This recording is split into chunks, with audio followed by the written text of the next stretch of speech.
Hello everyone and welcome. In this video I'm going to walk you through how to check all Google Gmail accounts created with your phone number.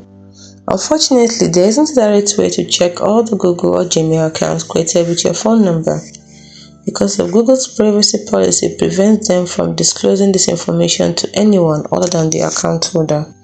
Here are some alternative methods you can try. You can check your phone's recovery option. If you have used your phone number as a recovery option for any Google accounts, you might be able to see them listed there. Next, you can search your email and archives. Look for emails related to account creation or recovery that might mention other accounts associated with your phone number. Then you can also try the forget email option. If you can remember the approximate name or username of an account, you can try the forget email option on the Google sign-in page. Enter your phone number and any other details you remember, and Google might be able to help you recover the account. Please note that this method may not be effective in all cases.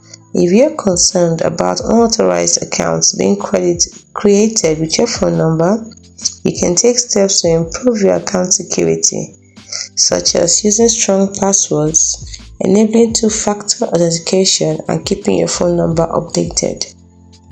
Hope you found this video helpful. If you did, like and subscribe to the channel for more.